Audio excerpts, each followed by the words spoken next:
Hello students, कैसे हैं आप सब। आशा करती हूँ आप अच्छे होंगे और अच्छे से अपनी पढ़ाई कर रहे होंगे। मैं मोनिका रावत आपका स्वागत करती हूँ आईसीटी वर्चुअल क्लासरूम देहरादून में। बच्चों, आज हम क्लास 7th 8th का आपका जो सब्जेक्ट है साइंस, उसका चैप्टर फोर्स एंड प्रेशर को कंटिन्यू करेंगे। तो बच्चों, लास्ट लेक्चर में हमने कॉन्टैक्ट फोर्सेस के बारे में पढ़ा था। कॉन्टैक्ट फोर्सेस में हमने फ्रिक्शनल फोर्स को समझा था कि घर्षण बल क्या होता है। हमने इसके कुछ एग्जाम्पल्स देखे थे और हमने ये देखा था कि ये किस तरीके से जब भी कोई भी वस्तु मूव कर रही होती है या गति कर रही होती है तो ये लगता है। इसके बाद हम नॉन कॉन्टैक्ट फोर्सेस यानी असंपर्क बल के बारे में समझ रहे थे। हमने असंपर्क बल के बारे में समझा था कि असंपर्क बल क्या होता है। हमने उसके कुछ एग्जाम्पल देखे थे। उसमें हम मैग्नेटिक फोर्स यानी चुंबकीय बल को हम देख रहे थे। चुंबकीय बल को समझने के लिए हमने एक एक्टिविटी की थी और उससे हमने जो मैग्नेट होता है आपका यानी चुंबक होता है उसकी प्रॉपर्टीज हमने ऑब्जर्व की थी यानी देखी। अब हम इसी टॉपिक को आगे कंटिन्यू करेंगे। तो जैसे कि हमने बात की थी कि जब भी आप मैग्नेट को, ठीक है, आपके पास एक मैग्नेट है, उसे आप जब भी किसी आयरन की नेल या आयरन की कुछ चीजें हैं, लोहे की कुछ चीजें हैं, उनके पास लेके जाते हो तो वो जो लोहे की चीजें हैं वो आपकी मैग्नेट यानी चुंबक के पास से आकर्षित होती, क्या होती है, चुंबक से आकर्षित हो जाती है और वो उस पर चिपक जाती है। तो यानी कि जो आपका चुंबक है, ठीक है, जब आप चुंबक को आयरन की नेल, लोहे की कीलें, लोहे की आपकी कोई कुछ चीजें हैं उनके पास लेके जाते हो तो आप ये देखते हो कि आप जो है चुंबक को उस लोहे के कांटेक्ट पे यानी संपर्क में नहीं ला रहे हो, बस उसके करीब ला रहे हो। इतने में ही वो उसकी तरफ यानी जो लोहे की कीलें हैं वो उस मैग्नेट की तरफ आकर्षित हो रही हैं। क्या हो रही है, आकर्षित हो रही है। यानी कि जो आपका मैग्नेटिक फोर्स है यानी चुंबकीय बल है वो एक नॉन कांटेक्ट फोर्स है यानी असंपर्क बल है।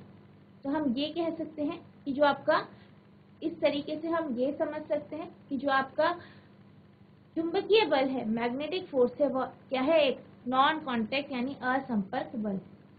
A magnet can exert a force on another magnet without being in contact with it. यानी एक मैग्नेट दूसरे मैग्नेट में, जैसे हमने एक्टिविटी में समझा था कि जो आपका मैग्नेट है, एक मैग्नेट है, वो दूसरे मैग्नेट पे क्या कर रहा है, फोर्स यानी आकर्षण बल जो है उसे क्या कर रहा है, आकर्षित कर रहा है, आकर्षण बल लगा रहा है। तो यानी जो आपका एक मैग्नेट है वो दूसरे मैग्नेट पे फोर्स लगा रहा है, मैग्नेटिक फोर्स लगा रहा है बगैर कांटेक्ट में आए। The force exerted by magnet is an example of a non contact force. जो मैग्नेट के द्वारा बल लगाया जाता है वो असंपर्क बल का एक उदाहरण है। एक चुंबक दूसरे चुंबक पर बगैर संपर्क में आए ही बल लगा सकता है। चुंबक द्वारा लगाया गया बल असंपर्क बल का एक उदाहरण है। Similarly, the force exerted by magnet on a piece of iron is also a non-contact force. इसी तरीके से जैसे मैंने आपको बताया कि जब भी हम किसी मैग्नेट को, जो लोहे के टुकड़े हैं या आपकी लोहे की कीलें हैं, इनके पास लेके आते हैं तो बगैर संपर्क में आए ये उसे अपनी तरफ आकर्षित कर लेते। तो ये भी क्या है, आप देख सकते हैं कि ये भी आपका एग्जाम्पल है नॉन कॉन्टैक्ट फोर्स का। इसी प्रकार चुंबक द्वारा किसी लोहे के टुकड़े पर लगाया गया बल भी असंपर्क बल है। यानी जो आपका मैग्नेटिक फोर्स है यानी आपका जो चुंबकीय बल है, इन एक्टिविटीज से हमने ये समझा कि जो आपका चुंबकीय बल है, मैग्नेटिक फोर्स है, वो कैसा फोर्स है, आपका असंपर्क बल है यानी नॉन कांटेक्ट फोर्स। क्या है, असंपर्क बल। अब हम नेक्स्ट नॉन कांटेक्ट फोर्स यानी असंपर्क बल की बात करते हैं, जो कि आपका इलेक्ट्रोस्टैटिक फोर्स। इसको समझने के लिए हम एक एक्टिविटी करेंगे। आपको क्या करना है, एक स्ट्रॉ लेनी है। क्या करना है, एक स्ट्रॉ लेनी है और उसे 2 बराबर भागों में बांटना। क्या करना है, आपको एक स्ट्रॉ लेनी है। आपको क्या लेनी है, एक स्ट्रॉ, जिससे क्या पीते हैं आप, जूस पीते हैं, वैसी एक लंबी सी स्ट्रॉ आपको लेनी है और उसे बीच से काट देना है बराबर भागों। अब आपको क्या करना है, स्ट्रॉ का एक हिस्सा आपको धागे से बांध दे। स्ट्रॉ का एक हिस्सा आपको धागे से बांध देना है और फिर इस धागे को इस तरीके से एक डेस्क के ऊपर या एक बेंच के ऊपर इस तरीके से लगाना है। आप देख सकते हैं, इस जो आपके पास ये इमेज है, यहाँ पे आप देख सकते हैं कि क्या किया गया है। जो आपके स्ट्रॉ है, 2 हिस्से जो है स्ट्रॉ के, उसमें से एक हिस्से को धागे के माध्यम से एक डेस्क पे चिपका दिया गया है। अब आप क्या करेंगे, जो आपका दूसरा हिस्सा है स्ट्रॉ, दूसरा हिस्सा है स्ट्रॉ का, ठीक है, इस स्ट्रॉ को आपको क्या करना है, इसको आपको कागज से रगड़ना है। क्या करना है, कागज से इसे रगड़ना है। इसको कागज से क्या करना है, इसके ऊपर घर्षण करना है या रगड़ना है आपको। फिर इसके बाद क्या होगा, आपको क्या करना है, फिर इस जो आपके पास ये जो स्ट्रॉ का हिस्सा है, उसे आप जो आपकी दूसरी स्ट्रॉ का हिस्सा है जो आपने लटका रखी है, उसके पास लेके जाए। तो आप ये देखेंगे कि जैसे ही आप उसे उसके कुछ करीब लेके जाएंगे, यानी जो आपने जिस स्ट्रॉ को आपने रगड़ा है पेपर से, उसको जब आप जो लटका हुआ स्ट्रॉ है उसके पास लेके जाएंगे, तो आप ये देखेंगे कि जो आपका अनचार्ज स्ट्रॉ है, जो कि आपने तार पे या धागे से लटका रखा है, वो इस चार्ज स्ट्रॉ यानी जिसे आपने पेज से रगड़ा है, जिसकी पूरी बॉडी आपने पेज से रगड़ी है, उसके वो करीब आए। क्या होगा, जो आपने जो आपका अनचार्ज स्ट्रॉ है, जो आपने धागे से डेस्क पे लटकाया है, किसी टेबल पे लटकाया है, वो चार्ज स्ट्रॉ जिसे आपने कागज से रगड़ा है, उसे जब आप उसके पास लेके आते हैं तो क्या होता है, जो लटका हुआ स्ट्रॉ है, अनचार्ज स्ट्रॉ है, वो चार्ज स्ट्रॉ की तरफ अट्रैक्ट होता हुआ आपको दिखाई देता है, यानी आकर्षित होता हुआ दिखाई देता है। इसका मतलब क्या है, इसका मतलब ये है कि आपके जो दोनों स्ट्रॉज हैं, दोनों जो स्ट्रॉ के हिस्से हैं, दोनों एक ही मटेरियल से बने हैं, एक ही आपके पदार्थ से बने हैं। लेकिन जो हिस्सा हमारे पास है या हमारे हाथ में है, जिसे हमने कागज से रगड़ा है, तो वो कागज से रगड़ने कारण उसमें क्या हो गया है, वो चार्ज हो गया है। क्या हो गया, वो चार्ज हो गया है, आवेशित हो गया है या चार्ज हो गया है। और ये चार्ज हो गया है, इस कारण क्या हो रहा है, ये जो अनचार्ज स्ट्रॉ है या अनचार्ज स्ट्रॉ का जो हिस्सा है, यानी वो हिस्सा जिसे हमने चार्ज नहीं किया है, उसको अपनी तरफ आकर्षित कर रहा है। क्या कर रहा है, अपनी तरफ आकर्षित कर रहा है। तो जब भी कोई चार्ज बॉडी दूसरी चार्ज या अनचार्ज बॉडी पे फोर्स लगाती है, तो वो आपका कौन सा अट्रैक्शन होता है या कौन सा आपका फोर्स होता है, वो आपका इलेक्ट्रोस्टैटिक फोर्स होता है। क्या होता है, इलेक्ट्रोस्टैटिक फोर्स होता है। तो इस एक्टिविटी से हमारा क्या निष्कर्ष निकला, इस एक्टिविटी से हमारा ये निष्कर्ष निकला या ये कंक्लूजन आया कि a straw is said to have acquired electrostatic charge after it has been rubbed with a sheet of paper। यानी आपके पास कोई स्ट्रॉ है, ठीक है, स्ट्रॉ है, उसको हम कब कहेंगे कि उस पे इलेक्ट्रोस्टैटिक चार्ज है यानी स्थिर वैद्युत आवेश है, कब कहेंगे, जब हम उसे किसी पेपर से, किसी शीट ऑफ पेपर से उसे रगड़ते हैं। Such a straw is an example of charged body। ऐसा स्ट्रॉ आवेशित वस्तु का उदाहरण है। कागज की शीट से रगड़ा जाने वाला स्ट्रॉ स्थिर वैद्युत आवेश उपार्जित कर लेता है। ऐसा स्ट्रॉ आवेशित वस्तु का एक उदाहरण है। यानी जब भी आप किसी स्ट्रॉ को पेपर से रगड़ते हैं, ठीक है, तो क्या होता है, वो चार्ज हो जाता है, वो आवेशित हो जाता है। और ऐसे जो आपका स्ट्रॉ है उस पे जो आपका चार्ज होता है उसे हम इलेक्ट्रोस्टैटिक चार्ज यानी स्थिर वैद्युत आवेश कहते हैं। The force exerted by a charged body on another charged or uncharged body is known as electrostatic force। यानी वो बल जो कि एक चार्ज्ड बॉडी यानी आवेशित वस्तु दूसरी आवेशित या अनावेशित वस्तु पे लगाती है, उसको हम इलेक्ट्रोस्टैटिक फोर्स यानी स्थिर वैद्युत बल कहते हैं। क्या कहते हैं? स्थिर वैद्युत बल कहते हैं। यानी एक आवेशित वस्तु द्वारा किसी दूसरे आवेशित अथवा अनावेशित वस्तु पर लगाया गया बल स्थिर वैद्युत बल कहलाता है। तो इससे हमें ये पता चला कि जो अभी हमने एक्टिविटी करी उसमें जो हमारा चार्ज स्ट्रॉ है वो अनचार्ज स्ट्रॉ में जो है इलेक्ट्रोस्टैटिक फोर्स लगा रहा है, क्योंकि चार्ज स्ट्रॉ क्या है, आपका इलेक्ट्रोस्टैटिक चार्ज हो गया। क्या हो गया है? इलेक्ट्रोस्टैटिक चार्ज है। और जबकि जो अनचार्ज स्ट्रॉ है उसमें किसी भी तरीके का चार्ज यानी आवेश नहीं है।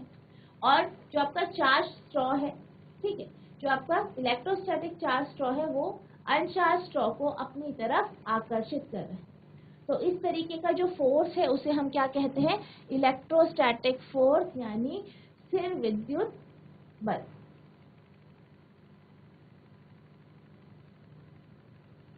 This force comes into play even when the bodies are not in contact। जो ये फोर्स है, जो आपका इलेक्ट्रोस्टैटिक फोर्स है, स्थिर विद्युत आवेश जो है, स्थिर विद्युत बल जो है, ठीक है, जो आपका स्थिर विद्युत बल है, ये कब लगता है? जब दो वस्तुएं या जो दो बॉडीज हैं वो कांटेक्ट में नहीं होती, संपर्क में नहीं होती। The electrostatic force therefore is another example of non contact force। तो आप ये कह सकते हैं कि जो आपका स्थिर विद्युत बल है वो असंपर्क बल का एक उदाहरण है। वस्तुओं के संपर्क में ना होने पर भी यह बल कार्य करता है, इसलिए स्थिर विद्युत बल असंपर्क बल का एक अन्य उदाहरण है।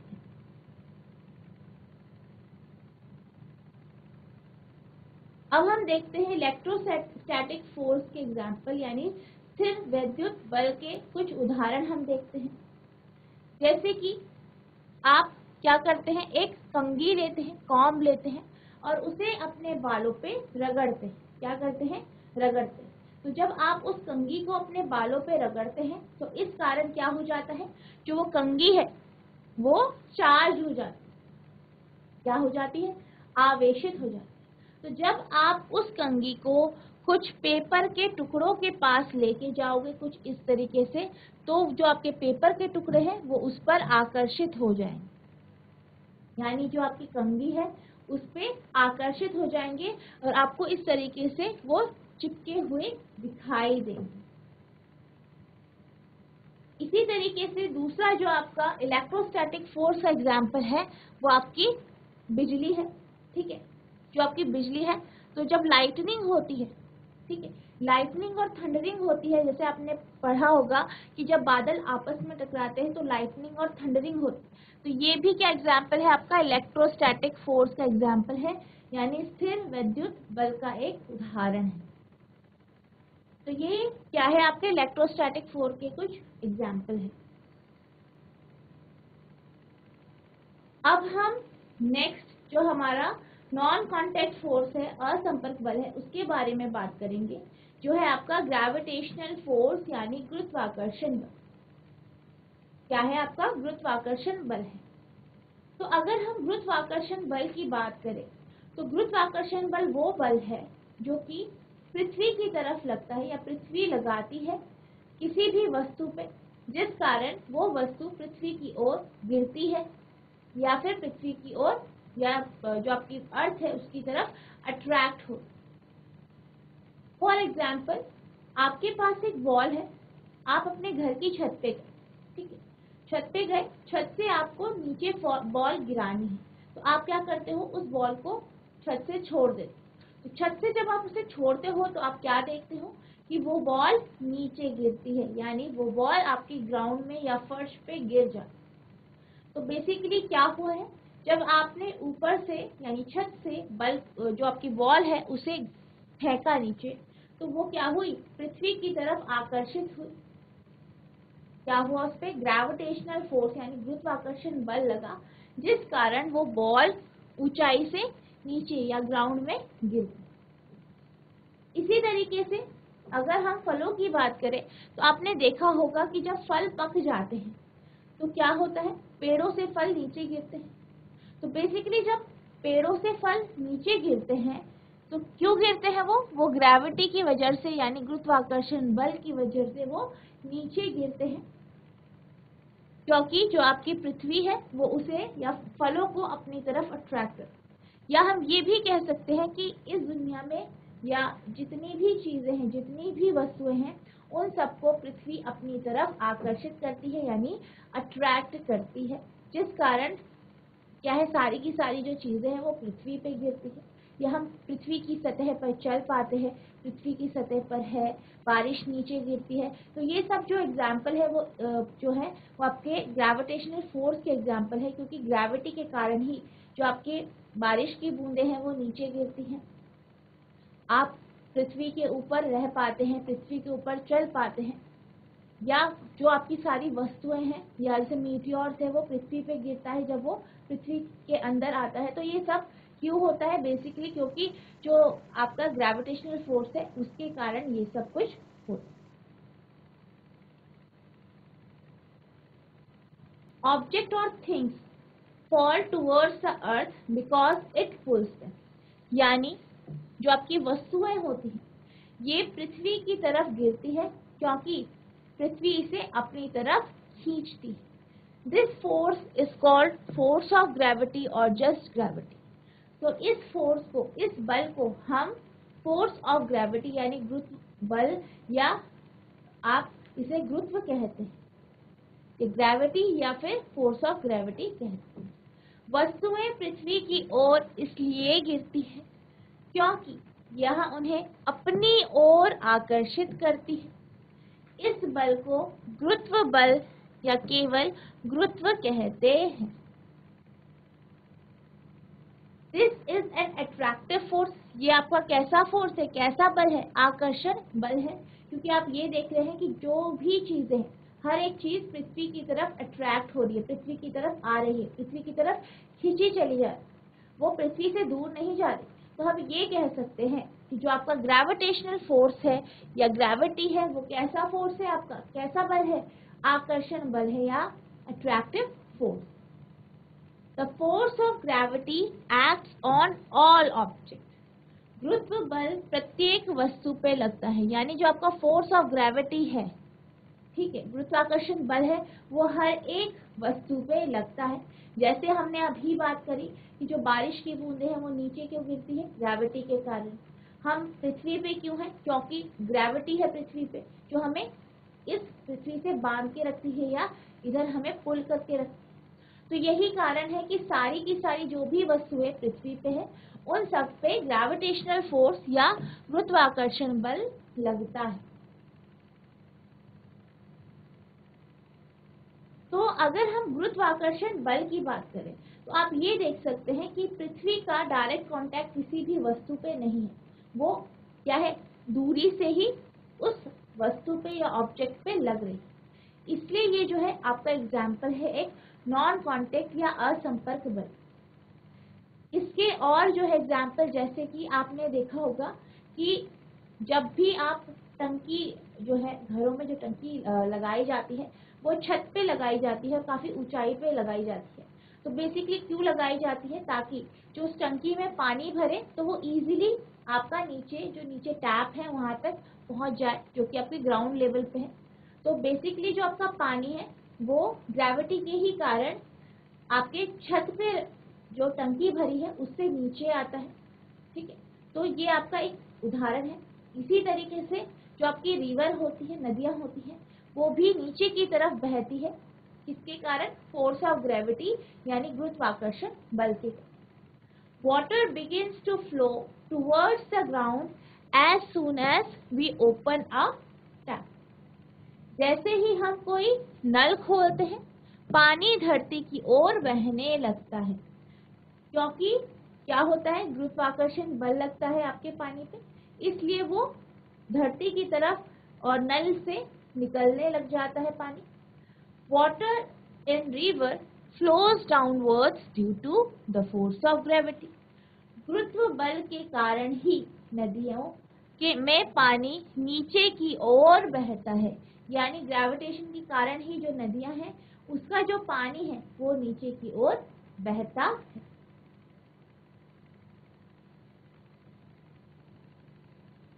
तो अगर हम ग्रेविटी की बात करें तो ग्रेविटी सिर्फ आपकी पृथ्वी की ही यानी अर्थ की ही प्रॉपर्टी नहीं है, उसकी ही जो है गुण नहीं है, बल्कि ये हर एक ऑब्जेक्ट या हर एक वस्तु का एक गुण है। चाहे कोई ऑब्जेक्ट कोई वस्तु छोटी है चाहे बड़ी है, वो क्या करती है? फोर्स ऑफ अट्रैक्शन जिसे हम ग्रेविटेशनल फोर्स कहते हैं वो क्या करती है? उसे लगाती है। यानी इस जो आपके यूनिवर्स है, इस ब्रह्मांड में जितनी भी वस्तुएं हैं, चाहे वो छोटी है, छोटे पिंड है, या बड़े जो है तारे हैं, छोटे तारे हैं, बड़े तारे हैं, जो भी वस्तुएं हैं, मीटियोर्स हैं, आपके उल्काएं हैं, सारे के सारी जितनी भी वस्तुएं इस ब्रह्मांड में, यहाँ तक कि जो पृथ्वी में भी है, जैसे कि ह्यूमन बींग, मानव ये हैं, या फिर आपके जो भी ऑब्जेक्ट है, ये सारी के सारी जो वस्तुएं हैं, सारे के सारे जो पिंड हैं, वो क्या करते हैं? एक फोर्स लगाते हैं जिसे हम ग्रेविटेशनल फोर्स कहते हैं। यानी ग्रेविटी सिर्फ अर्थ की ही प्रॉपर्टी नहीं है, यानी ये सिर्फ पृथ्वी का ही गुण नहीं है, ये सारी वस्तुएं इस फोर्स को, इस बल को लगा। Gravity is not a property of earth alone, यानी जो गुरुत्व केवल पृथ्वी का ही गुण नहीं है, सिर्फ ये पृथ्वी की ही प्रॉपर्टी नहीं है। In fact, every object in the universe, whether small or large, exert a force on every other object. यानी हर एक वस्तु जो भी इस ब्रह्मांड में है, इस विश्व में है, चाहे वो छोटी वस्तु है चाहे वो बड़ी वस्तु है, वो क्या करती है? वो एक फोर्स यानी बल लगाती है। This force is known as gravitational force, और इस फोर्स को, इस बल को हम गुरुत्वाकर्षण बल कहते हैं। यानी गुरुत्व केवल पृथ्वी का ही गुण नहीं है, वास्तव में विश्व में सभी वस्तुएं, चाहे वे छोटी हो या बड़ी हो, एक दूसरे के ऊपर बल लगाती है। यह गुरुत्वाकर्षण बल कहलाता है। आई होप आपको ग्रेविटेशनल फोर्स समझ में आ गया होगा कि गुरुत्वाकर्षण बल क्या होता है और किस तरीके से किसी भी वस्तु पे ये बल लगता है। अब हम बात करते हैं प्रेशर यानी दाब। इसकी बात करते हैं, प्रेशर यानी दाब की हम बात करते हैं। तो इसको समझने के लिए हम एक एग्जाम्पल ले सकते हैं। जैसे कि आपको आपके घर में जो दीवार है उस पर कील ठोकनी है। क्या करनी है? कील को ठोकना है। तो आप क्या करते हैं? आप कील लेते हैं, ठीक है, और उसे हथौड़े से ठोकते हैं कुछ इस तरीके से। आप कील को इस तरीके से रखते हैं, इसका जो नीचे का पैना सिरा होता है उसे आप नीचे की तरफ यानी दीवार पे रखते हैं और पीछे से हथौड़ा मारते हैं और ये आपकी कील नीचे आपकी दीवार पे घुस जाती। तो जब आपने इस पे हथौड़ा मारा, इस कील पे, आपने क्या किया? इस पे प्रेशर लगाया, इस पे दाब लगाया यानी प्रेशर लगाया। इसी तरीके से अगर हम कैंची की बात करें, कैंची से आप क्या करते हो? कागज काटते हो, ठीक है। आप क्या करते हो? जो कैंची है इसको इसके हैंडल से पकड़ते हो और फिर इसको क्या करते हो? उस पे फोर्स लगाते हो, बल लगाते हो। बल लगाने के कारण आपकी कैंची चलने लगती है और किसी पेज या कपड़े को ये काट पाए। तो बेसिकली इन दो केसेस में आप क्या कर रहे हो? आप पहले केस में हथौड़े से प्रेशर यानी दाब लगा रहे हो और दूसरे केस में जो आपकी कैंची है, सीजर है, उससे आप किसी कागज में या कपड़े पे दाब यानी प्रेशर लगा रहे हैं, जिस कारण आपकी जो कील है वो दीवार पे घुस पाती है और आपका जो कैंची है वो किसी पेपर को या कपड़े को काट पाता है। तो इससे हमें ये पता चलता है कि जब आप किसी भी चीज पे, किसी भी वस्तु पे प्रेशर लगाते हैं, ठीक है, प्रेशर लगाते हैं, वो दो चीजों पे डिपेंड करता है। पहला है आपका बल यानी फोर्स पे, कि आपने कितना बल लगाया। दूसरा, वो किस वस्तु के कांटेक्ट में है, यानी कितना एरिया जो है जिस पे आपने बल लगाया है उसका कितना एरिया दूसरी वस्तु के कांटेक्ट में, यानी the force acting on a unit area of a surface is called pressure. यानी किसी भी पृष्ठ के प्रति एकांक क्षेत्र पर लगने वाला बल दाब कहलाता है। यानी किसी यूनिट एरिया में, किसी क्षेत्रफल पर आप कितना बल लगा रहे हैं वो इसका प्रेशर बता। यानी प्रेशर इक्वल्स टू आपका फोर्स अपॉन एरिया होता है। यानी दाब बराबर आपका बल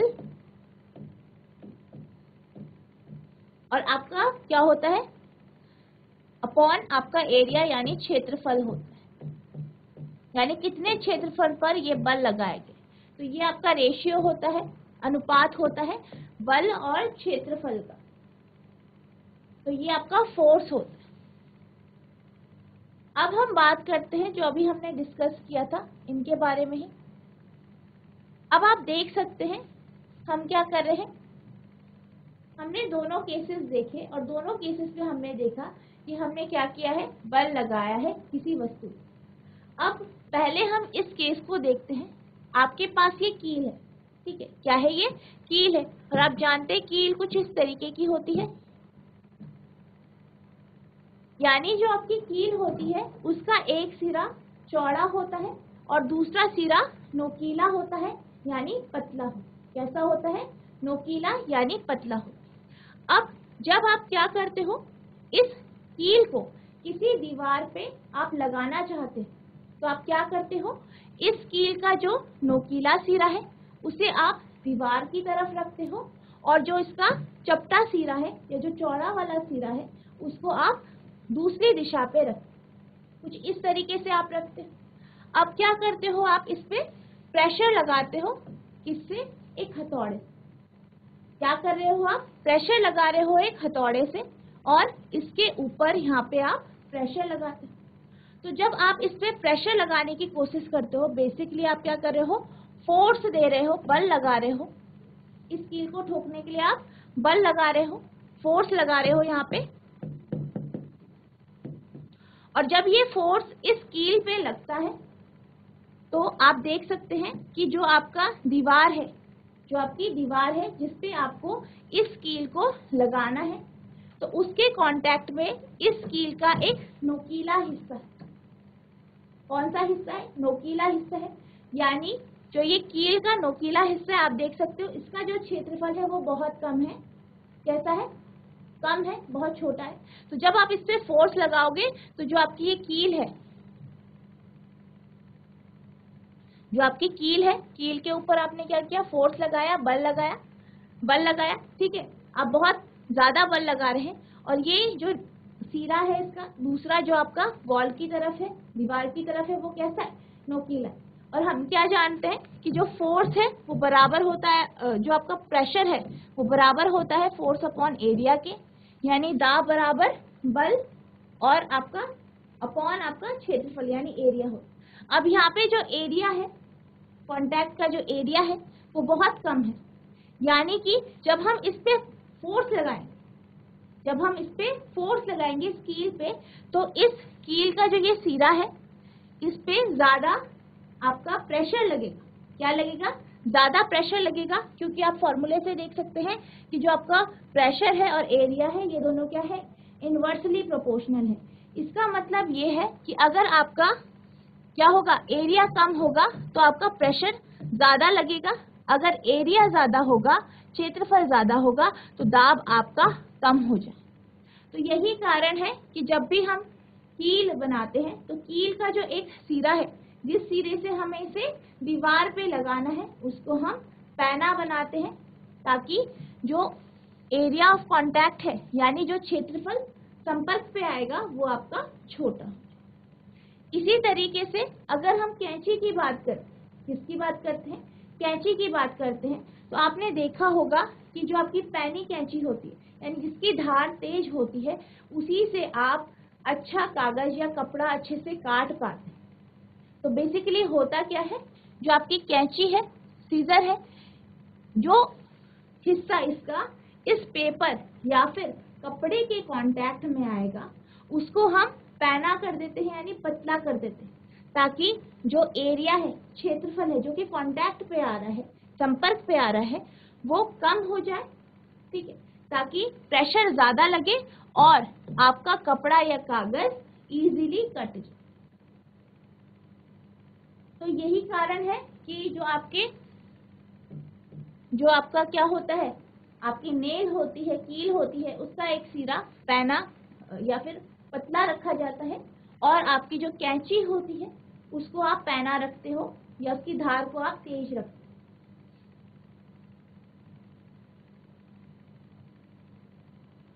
अब हम बात करते हैं एक कूली की। तो आपने देखा होगा जब भी कोई कूली आपका जो बोझा होता है वो उठाता है, तो वो क्या करता है, अपने सर पर कपड़ा बांध देता है। तो बेसिकली कपड़ा बांधने से क्या होता है, जो ये आपके पास बोझे हैं, इनका जो वजन है, इनका जो वेट है, जो कूली के सर पे पड़ रहा है, जब हम कपड़ा लगा देते हैं सर पे या कूली कपड़ा लगा देता है, तो इसका जो कांटेक्ट है, एरिया का जो कांटेक्ट है इसके सर से, वो क्या हो जाता है, बढ़ जाता है, जिस कारण जो आपका एरिया अगर बढ़ गया, ठीक है, जैसे अभी आपने पढ़ा, एरिया अगर आपका बढ़ गया, इस केस में एरिया बढ़ गया, यानी इसके सर पे प्रेशर जो हो जाएगा वो कम होगा, यानी इसको ज्यादा दिक्कत नहीं होगी सामान ढोने। The smaller the area, larger the pressure on the surface of the same force. इसलिए यदि बल बराबर हो तो पृष्ठ का क्षेत्रफल जितना कम होगा उस पर दाब उतना ही अधिक हो। यानी क्या पता चला आपको कि अगर एरिया यानी क्षेत्रफल कम है तो प्रेशर कैसा होगा, आपका प्रेशर ज्यादा लगेगा। एरिया जो कांटेक्ट में है, क्षेत्रफल जो कि संपर्क में है, अगर वो कम है तो प्रेशर आपका ज्यादा लगेगा। The area of the pointed end of the nail is much smaller than its head. यानी जो आपकी कील होती है, कील का जो पॉइंटेड एंड होता है, उसके हेड से, उसका जो शीर्ष भाग होता है उससे क्या होता है, कम होता, पॉइंटेड होता। कील के नोकीले सिरे का क्षेत्रफल उसके शीर्ष की अपेक्षा बहुत कम होता है। The same force therefore produces a pressure sufficient to push the pointed end of the nail into the wooden plank। इसीलिए वही बल कील के नुकीले सिरे को लकड़ी के तख्ते पे ठोकने के लिए पर्याप्त दाब उत्पन्न कर देता है। यानी जो आपकी कील होती है, कील का एक सिरा क्या होता है, चौड़ा होता है, और दूसरा सिरा क्या होता है, पतला होता है। तो जब हम इस पे फोर्स लगाते, जैसे कि आप यहाँ पे देख सकते हैं, यहाँ पे आपके पास एक कील है, कील का जो चौड़ा सिरा है उस पे हमने फोर्स यानी बल लगाया, और इसका जो टिप है जो कि इस वुडन प्लैंक या लकड़ी का जो फट्टा है उस पे जो कांटेक्ट पे है, उसके संपर्क पे है, वो छोटा है या पतला है। तो जब हम इस पे फोर्स लगाएंगे, बल लगाएंगे, तो ये इजीली आपके लकड़ी के फट्टे पे जो कील है वो घुस जाए। वहीं अगर हम इसको उल्टा कर देते, हम क्या कर देते हैं, जो आपका चौड़ा हिस्सा है, ठीक है, कील का, उसको हम फट्टे के ऊपर रख देते हैं, और उसका जो पैना हिस्सा है उससे हम फोर्स लगाते हैं, और उतना ही फोर्स लगाते हैं जितना हमने ये पहले केस में लगा। तो हम क्या देखेंगे कि जब हम उतना ही फोर्स लगाएंगे तभी भी आपकी जो ये कील है वो आपके फट्टे के अंदर नहीं घुस पाएगी। क्या नहीं हो पाएगी, फट्टे के अंदर नहीं घुस पाएगी। क्यों नहीं घुस पाएगी? क्योंकि आपका जो एरिया ऑफ कांटेक्ट है या क्षेत्रफल जो है वो बढ़ गया है। क्षेत्रफल बढ़ गया यानी इस केस में जो प्रेशर है वो आपका कम हो गया, जिस कारण आपकी जो कील है वो फट्टे पे नहीं घुस पाई। तो आई होप आपको ये कॉन्सेप्ट समझ में आ गया होगा। आज हमने नॉन कांटेक्ट फोर्स के एग्जांपल्स देखे, जिसमें हमने इलेक्ट्रोस्टैटिक फोर्स, स्थिर वैद्युत बल देखा, और इसके बाद हमने ग्रेविटेशनल फोर्स यानी गुरुत्वाकर्षण बल देखा कि गुरुत्वाकर्षण बल क्या होता है, और उसके कुछ एग्जांपल्स देखे। इसके बाद हमने दाब यानी प्रेशर के कॉन्सेप्ट को समझा, और इसके लिए हमने फॉर्मूला देखा और कुछ इसके एग्जांपल्स देखे। तो मुझे आशा है कि आपको ये भी समझ में आ गया होगा। तो बच्चों, आपको क्या करना है, इस टॉपिक को रिवाइज करना है, और अगर आपको कोई भी डाउट होता है तो आप नेक्स्ट सेशन में आप पूछेंगे। तो बच्चों, आज के लिए बस इतना ही, मिलते हैं आप नेक्स्ट सेशन में। तब तक के लिए thank you and have a nice day.